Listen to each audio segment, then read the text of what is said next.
और स्वागत के इसी क्रम में पुनीत मिश्रा, वरिष्ठ उपाध्यक्ष कुशीनगर आए। राकेश कुशवाहा जी, जिला उपाध्यक्ष कुशीनगर। अमित भैया, रजवंत विश्वकर्मा जी, जिला फूल खिले गुलशन खिले अब गुलाब की बारी है। हमारे बहुत से पत्रकार साथी आज सम्मान पा चुके, हमको भी सम्मान मिला और इस समय मंच पे हमारी बारी है। सर्वप्रथम मां सरस्वती जी को नमन वंदन करते हुए और पूर्वांचल पत्रकार एसोसिएशन संगठन के वरिष्ठ पदाधिकारी एवं इसके जननी राष्ट्रीय संयोजक प्रदेश अध्यक्ष एवं सभी पूर्वांचल पत्रकार एसोसिएशन के पदाधिकारी को नमन वंदन करते हुए मैं यही कहूंगा कि संगठन में बहुत बड़ी शक्ति होती है और हम क्या लेकर आए हैं, क्या लेकर जाएंगे, यहीं पर वह नाम मिला है, यहीं पर वह नाम छोड़कर जाएंगे। नाम ही सत्य होता है, नाम ही अमर होता है। यह शरीर तो पंच तत्वों से बना है, फिर पंच तत्व में विलुप्त हो जाएगा। तो उठिए, जागिए, अपने नाम को अमर करिए कि एक दिन कोई कहे कि हाँ इस संगठन में फलाने थे और बहुत अच्छा काम किए, इस संगठन को यहाँ से यहाँ तक पहुँचा के चले। इतिहास में अपना नाम अमर करिए। बहुत से लोगों के अंदर एक विवाद होती है, मैं ज्यादा समय नहीं बोलूंगा, मात्र 1 से 2 मिनट में अपने विचारों को रखते हुए मैं अपनी वाणी को विराम करूंगा।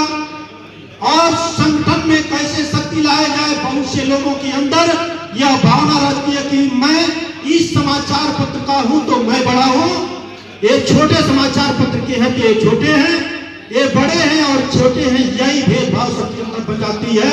और इसलिए लोग सोचते हैं कि मैं बड़ा हूं, अंदर ईगो आ जाती है तो संगठन धीरे धीरे बिखरने लगता है। लेकिन साथियों, संगठन में शक्ति कैसे होती है, जैसे 5 अंगुलियां हैं और 5 अंगुलियां जब एक मुट्ठी बनती है तभी यह शक्ति का रूप धारण करती है। इसी पे एक छोटी सी कहानी आपको सुना दे रहा हूं। ये 5 में संक्षिप्त में मैं बोल रहा हूं कि मात्र ये 5 अंगुलियां में आपस में जो दो क्या सभी कहने लगे मैं बड़ा हूं, मैं बड़ा हूं।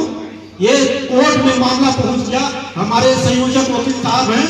जब कोर्ट में चला गया मामला तो जज साहब सबसे पहले अंगूठे पर उठाए और पूछे कि अंगूठे तुम बताओ कैसे कहते हो मैं बड़ा हूं। इसने कहा कि जब धन जायदाद की बात आती है मैं ही निशान लगाता हूं, इसलिए मैं बड़ा हूं।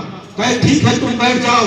उसके बाद कहे, इससे कहे कि ये बताओ तुम कैसे कहते हो, भार संभाला हूं इसलिए मैं बड़ा हूं। कहे ठीक है तुम भी बैठ जाओ। उसके बाद इससे कहे कि ये बताओ तुम कैसे कहते हो मैं बड़ा हूं। इसने कहा कि जब धर्म की बात आती है तो मैं ही पैंती पहनता हूं, मैं ही टीका मुद्रिका लगाता हूं, शुभ कार्य मेरे कर कमलों के द्वारा होता है, इसलिए मैं सबसे बड़ा हूं। उसके बाद आ गया कानी अंगुली का नंबर, सबसे छोटा और सबसे पतला है। जज साहब ने कहा कि ये बताओ सबसे छोटे और सबसे पतले हो कैसे कहते हो मैं बड़ा हूं। इसने कहा कि जब युद्ध होता है तो सबका भार अकेले मैं संभालता हूं, इसलिए मैं बड़ा हूं। तो साथियों, अपने अपने जगह पर सभी बड़े रहते हैं, इसलिए आप लोग संगठित होइए। जब आपके अंदर एक मुट्ठी बढ़ेगा, संगठन बढ़ेगा तो बहुत ताकत आएगी और उस ताकत का फायदा आप सबको मिलेगा। मैं ज्यादा नहीं कुछ कहूंगा, यहीं पे देता हूं अपने वाणी को विराम। नमस्कार, धन्यवाद।